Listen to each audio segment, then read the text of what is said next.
Les niveaux de la manifestation de la planète. Rappelons-nous que encore dans la première leçon du module, nous avons dit qu'il y avait 2 niveaux de lecture du thème astral, le niveau psychologique et le niveau événementiel. Et dans le module 1, nous travaillons avec le niveau psychologique, avec les planètes et les aspects que nous étudierons à la fin du module. Les planètes, nous les avons déjà étudiées. Imaginons maintenant que ce niveau psychologique est divisé en 2 niveaux. Le niveau intérieur, il s'agit d'une sorte de microcosme, c'est ma psychologie, mon monde intérieur, et le niveau extérieur.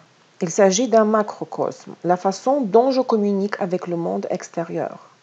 Le monde intérieur sont mes attitudes, mes réactions, c'est mon attitude vis-à-vis de quelque chose, mes besoins, mon psychisme, et cela correspond à la position de la planète en signe.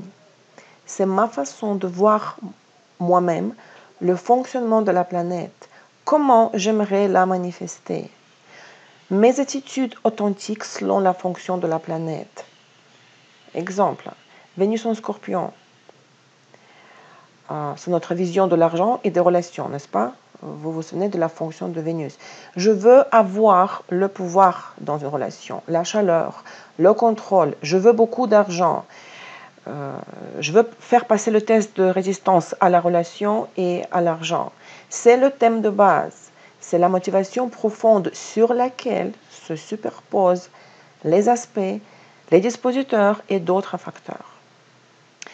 Parfois, nous voyons que la planète dans le signe est très ambitieuse lorsque nous voulons accomplir beaucoup dans la vie. En particulier, cela concerne les luminaires. Par exemple, la Lune en Sagittaire ou le Soleil en Capricorne ou la Lune en Capricorne. Les luminaires en signes sociaux. Donc, dans ce cas, le natif ne sera pas vraiment orienté vers la famille, vers la fondation du foyer. Et si les besoins de la réalisation sociale ne sont pas satisfaits, ici la frustration commence à être éclaboussée sur l'épouse ou sur l'époux, sur le mari, sur la famille. Et la personne devient un expert, entre guillemets, des drames et des scandales sociaux. Et il faut vraiment creuser ici. Pourquoi et d'où vient l'agressivité ou le sacrifice? Et c'est exactement le dispositeur qui nous aidera avec cela. Et c'est pour cette raison que la planète dans le signe est un indicateur moyen. Il est toujours intercepté ou chevauché par l'aspect et par le dispositeur. La planète en signe, ce n'est que votre motivation, votre propre réglage. Et par conséquent, il est inutile de considérer les essences des planètes. Par exemple, que la planète est en exil ou en chute ou en domicile ou en exaltation. On dit que il est mauvais d'avoir Vénus en Scorpion, car ici, elle est en exil. Mais que pourriez-vous faire? Vous ne pouvez pas la déplacer dans un autre signe. La planète dans tout signe est votre motivation saine, mais elle peut être brisée par les aspects. Le dispositeur est un niveau extérieur, visible par les autres, c'est ma psychologie extérieure. Et lorsque nous décrivons quelqu'un, nous décrivons ses dispositeurs. Lorsque nous disons que la personne est agressive ou assertive ou dominante dans les relations, ou au contraire, qu'elle est douce, sacrificielle, toutes ces caractéristiques-là correspondent au dispositeur plus les aspects. Et au fait, le dispositeur va toujours dominer un peu les aspects de la planète. Et une autre chose très importante, lorsque nous travaillons avec le dispositeur, nous ne considérons pas la planète elle-même en tant que dispositeur. Nous considérons le signe et la maison de la planète dispositeur et les aspects les plus proches du dispositeur avec les autres planètes dans l'orbe de 3 degrés. Mercure en bélier, dispositeur en poisson. Donc je ne prends pas en compte le fait que c'est Mars, le dispositeur de Mercure en bélier. Je le supprime, je l'oublie, j'oublie que c'est Mars. Je ne laisse que sa position dans le signe de poisson, dans notre exemple, et je laisse aussi sa position dans la maison. Un moment intéressant, mes amis, qui dit encore une fois qu'il ne faut pas mélanger les niveaux psychologiques et événementiels du thème. Vous voulez construire les relations selon Vénus dans le signe et vous le faites selon le dispositeur du Vénus dans le signe.